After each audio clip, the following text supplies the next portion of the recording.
Well, hello everybody. You join me for another folkloric fumble through the landscape of the British Isles. And today I'm up near Whitby actually, and I'm off to explore a woods. It's a pretty windy day, so it might be a bit sheltered in there, but I suppose we'd better have a look at what's coming up. Today we're walking around Mulgrave Woods near Sands End, Whitby.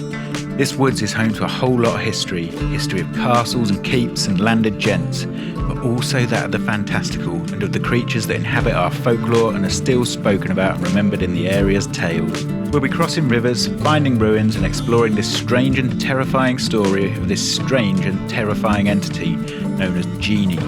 Sounds exciting, doesn't it? Well, it is. You just might have to listen to me ramble on a bit first, but it'll be worth it, I promise. So, I've got to start this video by saying a massive thank you to you lot. I've had so much support and engagement and comments and all the rest of it for my last videos, particularly the Troller's Gill one. It's just been absolutely magic, so thank you very much, and I really appreciate it. But yes, we're starting the walk here in earnest on a muddy path down into the woods, as every good walk should start. So here we are, the first castle of the walk. This big hump you can see behind me is a Motte and Bailey castle, or the remnants of. It was built in 1070 by those cheeky old Normans after their invasion, and it's known as either Foss Castle or Lyde Castle, and it's a testament to how long this place has been occupied. It's worth pointing out that the grounds of Mulgrave Woods are only open on weekends and on a Wednesday, and that's because it's private land, but they allow access on these days. So here we are on top of the castle. There's obviously not a lot left of it, being what, nearly 1,000 years old. But it's a good indication of what's to come on this walk, because this isn't the only castle that these grounds house. Right, I'm going to try and forge a path towards our next destination now. As soon as we enter the woods, we get that little bit of the vibe of the magical. Just look at this down here. That's Barnby Beck, that, which runs through here. We've got to try and follow its course a bit until we get to East Roebeck. Oh, hang on, are they stepping stones down there? Perhaps that's what we want.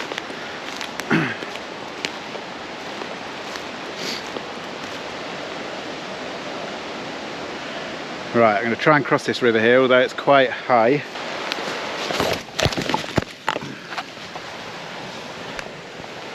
He's down. It's been wet again, so everything's pretty full, but we're going to give it our best go and see what happens. Right, tentative steps here. Check it's not slippery before you place your feet.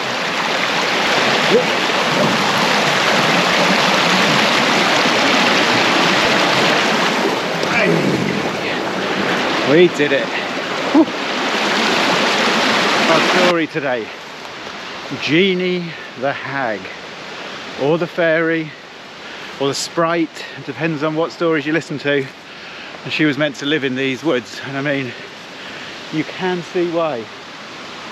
There's a beautiful waterfall up there. You know, if you lived nearby, and these woods would have been even more overgrown than this probably, you'd have definitely thought that something lived in here, something that couldn't be explained, and this would be where it would live, wouldn't it? This inaccessible little ravine where I've got very muddy feet already and nearly fallen in the river. Yeah, you can see why these things pop up, but let's go back to the start with this one. Let's find out a little bit more about Jeannie. Accounts, as they often do, vary when it comes to Jeannie, and that starts with the name. Some refer to her as a bogle, others a fairy, and some a sprite. but whatever term you use, they all refer to the fact that she's a magical being of some sort. Accounts differ on her temperament too. Some say that she's a good fairy with a bad temper, whilst others say she's an evil being, something akin to a goblin or a witch, and her hate for humans is innate. Little was even known about what she looked like, as so few had seen her. Was she beautiful? Was she terrifying? No one knew. What was known about Jeannie, though, is that she had a desire for seclusion, to be left alone from prying eyes, so that she could just get on with her life in her own way. But as with all those that crave peace and quiet, she didn't always get what she desired.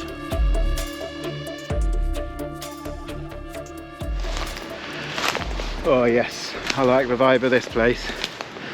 It definitely feels a little bit untouched, a little bit wild, which will be helped actually by the restricted access. You know how I feel about that. But sometimes it pays off, I suppose. So I'm currently heading down this ridge. We should get to the next castle ruin, and it's just pretty magical, really. I feel like this is definitely the lair of that creature, and when we get to the story later, we'll talk about the form that this creature takes.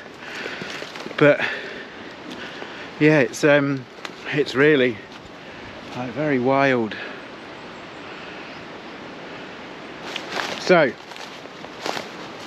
let's talk about Jeannie and how she was perceived in her local area. So most people knew that this Genie lived up here, but interestingly no one had ever seen her. No one knew what she looked like, and no one had been to see where she lived.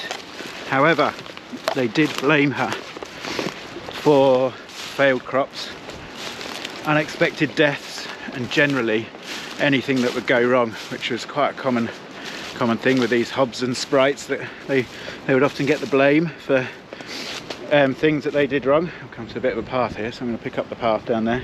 Again, as is often the case with these tales, I have come across a few different versions of this story. The story goes that a young man named John Rowe decided to find Jeannie. He would take his horse through the woods to locate her home. The reasons for this differ from account to account. Some say that it was a drunken bet, but others say he was looking for love, as he believed that Jeannie was misunderstood. He'd heard of her as he'd grown up in the area and knew that she lived in a place called Hob Cave. He'd heard that she could be angry, but had also heard tales of her charms, and thought that if he found her, he would find a beautiful young fairy of whom he could make a wife. One summer evening, when he'd finished work on the farm, he made his way into the woods with his horse. The going was slow as they had to make their way through the dense undergrowth, and John would stop at every crag to see if it offered up a cave.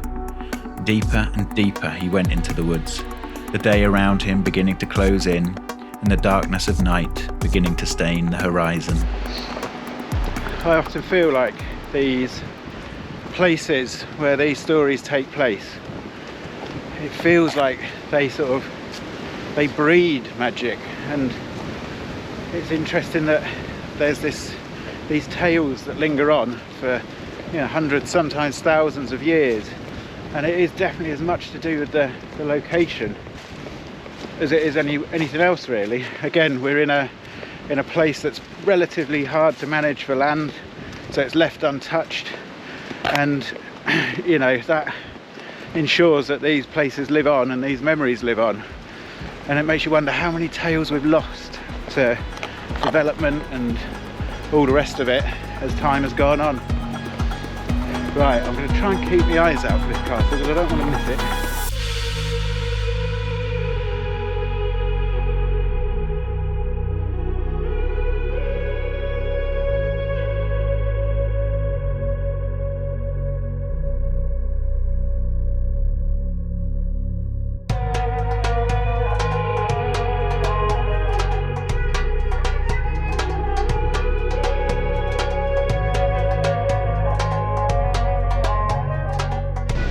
Look at this, as if to add that extra of magic to this walk.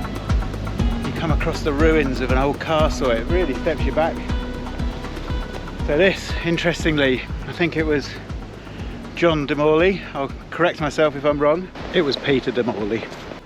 But that's the same as our story of the Guy Trash. There was Julian de Morley, and it was John de Morley, Peter de Morley, that had this castle built. So we're looking back at, you know, your Norman conquestors again. Mulgrave Castle is an impressive ruin and one of 3 castles that sits in these grounds. We saw what was left of the Motte and Bailey Castle earlier, and this one was built to replace it. Its construction commenced in the 12th century, and it was actually founded by Robert de Turnham, later inhabited by Peter de Morley, who was apparently a bit of a tyrant and a henchman of King John, so you can imagine this location becoming a feared and avoided spot. However, none of its owners saw fit to maintain this castle, and it had already fallen into partial ruin by 1309. At the outbreak of the English Civil War in 1642, Royalist forces seized it as a tactical base during this conflict. Afterwards, though, it was destroyed to avoid any further military use. The newest castle on this estate, still occupied today, sits about 1 kilometre away, and slowly the owners of this land rebuilt and remodelled this ruin into what we find here today. Whilst a lot of it remains the same as it was, flourishes were added to romanticise the spot, so it can be difficult to know what is genuine and what is poetic. But either way, it's an inspiring place to visit. Now, the first account of Jeannie of Mulgrave Wood was only put to paper in 1893, but this story was part of an oral tradition that had been passed down through generations, so it's difficult to know how these 2 timelines and narratives may have affected and played off each other. Right, so to continue with Jeannie's story, we need to look for the Wizard's Glen, which is such a enigmatic name, isn't it? What a great magical name. There's it's not called this on Ordnance Survey maps anymore, but I've found sources that tell that is what it was known as. So it's obviously fallen out of use, but I'm going to try and keep that in use, the Wizard's Glen. Now, it is over that way, but there's a lot of steep ground in the way, so I'm going to have to try and find a way to get down there. The Wizard's Glen is also known as Biggersdale, which is the name we find in our story, as in Genie of Biggersdale. So that is very disappointing. I've got down here, and it's Biggersdale, I think is what it's called. And I can see it. It's just over there. That's the home of Jeannie. But today, because of all the rain we've had, I just cannot get across that river. There's this, if you get across further down, yeah, this big cliff, which you can't really traverse along the side of, and up the other end it's just too deep. That is a shame, but that means that I'm probably going to have to come back here another day. But we can still finish the tale, and we can get a glimpse up there and see what may lay ahead. So very disappointed. So, as disappointed as I am, I can't get up there. I take away 2 points from that. One is that I will be back. I'll come back. I'll either bring appropriate footwear that will help me just get across the river, or I'll come back in the summer when it's a bit drier. Either way, I will get across there. Now, the second point is that it highlights how difficult this place is to access. So it's the perfect place for a being to be hidden. But our brave young man, he made his way up there, and what happened next is a truly terrifying account. John Roe arrived at the entrance to Wizard's Glen as the sun was setting, and he wasn't a wimp that worried about getting a little bit wet, so he crossed the river and headed into the dark, steep gully. He wandered for a while as the sides seemed to close in on him, narrowing and growing in height as he made progress. Finally, he saw the dark entrance to a cave, which showed signs of habitation. A stool, a fire smouldering outside, tools and artifacts strewn around its entrance. He approached cautiously and made his presence known. Now, there are a few descriptions of Jeannie, but one states that she possessed a terrible visage, which insinuates that what John saw next was not the beautiful fairy of his dreams, but something rather more frightening. At hearing John's voice, Jeannie burst from her cave, a gnarled wand in her hand. John was so frightened by the sight that he turned his horse as quick as he could and made his way back through the ravine. Jeannie gave chase, and it was as if she was almost floating through the forest. The horse was quick, Jeannie kept pace, and when the undergrowth slowed the horse's progress, Jeannie would reach out for John, almost snagging him. He saw his opportunity, a ledge next to the river. He remembered the stories that had been passed down, that these beings could not cross flowing water, and made for the ledge, hoping that he and his horse would jump the river to safety. But Jeannie was still close. The horse ran, and John readied himself for the jump. They approached the ledge, and he felt the horse rise. As he glanced over his shoulder, he saw Jeannie, still there, still close, and he noticed her arm was outstretched, the wand she held reaching out for him. But it did not reach John. It struck his horse, and in mid-air, the beast was split clean in two. The two parts of its large bulk fell into the river. John fell onto the opposite bank, safe, bruised and frightened. He ran all the way home that night and vowed he would never enter that wood again.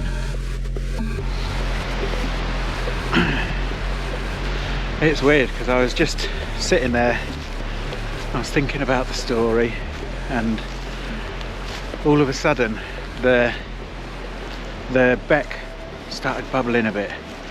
It started making those sounds that made it sound almost like there was a conversation happening just a little bit of a way away, and then other noises would start, and I think that shows you in this power of thought, really. And like back to that belief, you know, if you believe something to be real, can you summon it into existence? Can you bring it into your own reality just by thought? And it's just an interesting point, I think, that often these locations, they do inspire those slightly creepy vibes. It's probably the best way I can say it. But there we go. So, disappointed, but that is part of it, isn't it? The point about these folk tales is that they all sort of share a similar tradition. There's a, let's put you over this side because the light's nice behind me there. Yeah, they all share a similar tradition in the fact that you've got these elements like the getting over water. Well, if we remember back to the story about the bar guest, getting over water was what saved the cobbler. And there's all these little things that carry on through these folk tales, which sort of makes you wonder where they came from, where those beliefs came from, because they do crop up again and again and again. Before Christianity came in, you know, there were different beliefs, and these are just part of that belief system. But yeah, it's very interesting. There's another little bit coming up where again we get these ideas of repetition in these old stories. So I'm going to talk about that, but that's as we head back up to the car. So what do we think of Jeannie after this story? Was she a hag, or was she just an evil fairy, an evil sprite? Well, fairy is a term that is often misused a bit in our time. Fairy was, you know, it's the fae folk, so anything of the supernatural. So in that respect, she could well be a fairy, but she certainly seems very malevolent. Very malevolent. Very malevolent.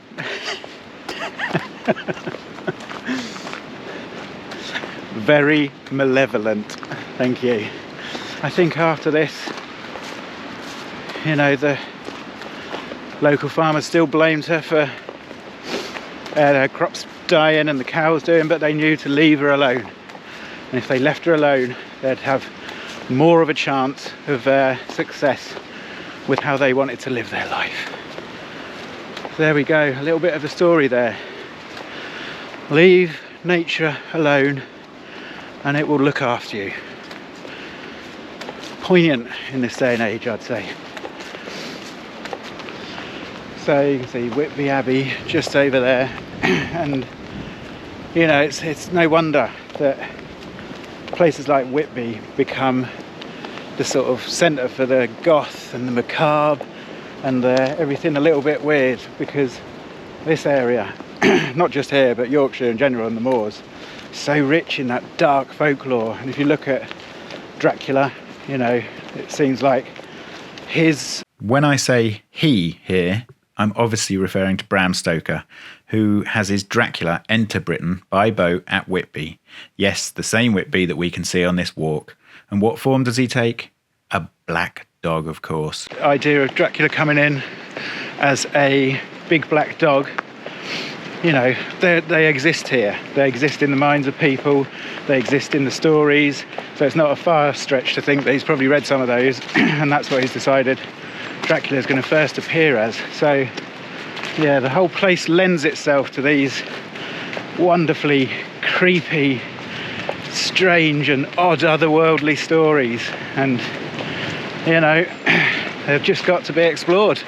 They have to be remembered, because for me they provide great interest and intrigue, really, and it takes you to places that you'd never go otherwise.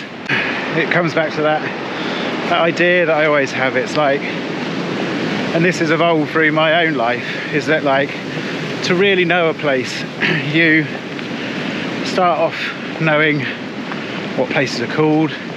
You might learn the wildlife, the plants, you know, flora, fauna, all that business. But then once you start to learn the stories, well, that's when the character really comes out.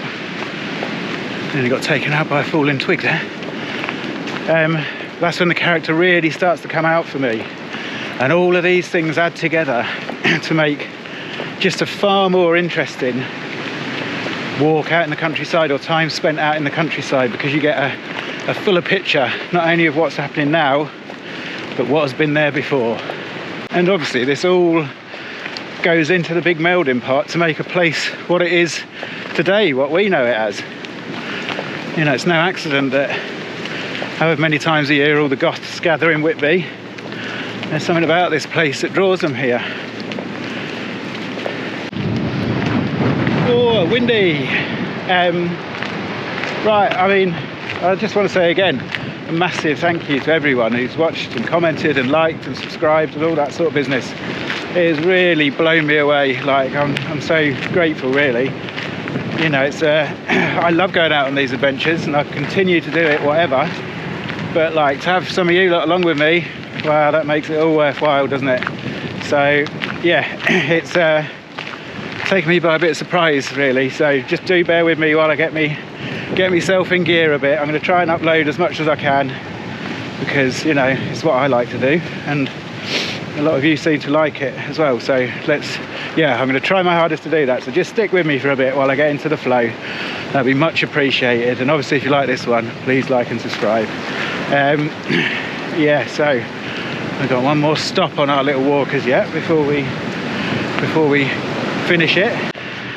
This next little bit actually comes from a commenter on my last video.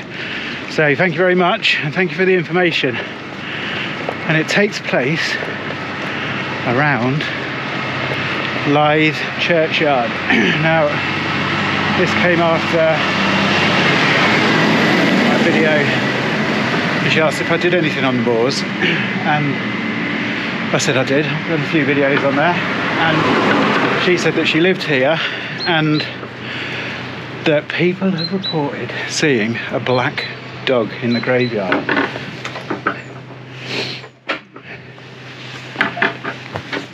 So obviously that piqued my interest a little bit. Now, I did the usual sort of internet research and all the rest of it. I didn't really turn up lots. There was a few vague accounts on there, but not loads. But I did find out another interesting fact. Black dogs are commonly associated with churchyards, and they're either known as the familiar bar guest or a church grim. And this churchyard is the perfect spot for this sort of creature. It has a lonely, isolated feel to it, compounded by the fact that you can see the North Sea stretching out to the east, with its chill wind blowing through the landscape around. These black dogs, though, are often seen as guardians of these places, set there to watch over the land and all in it, protecting it from witches, the devil, and other evil spirits. According to the grisly legend surrounding these tales, a black dog was often buried alive under the cornerstone of the church for this purpose. Again, this is another case of black dogs forming an important part of our historical beliefs. Right then, people, I hope you can hear me. I'm nearly back at my car now, so I'm going to bid you farewell on this one.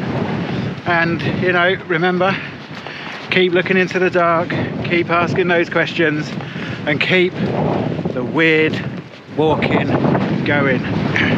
Right, have a good one, and I shall see you next time. See you out on the trail.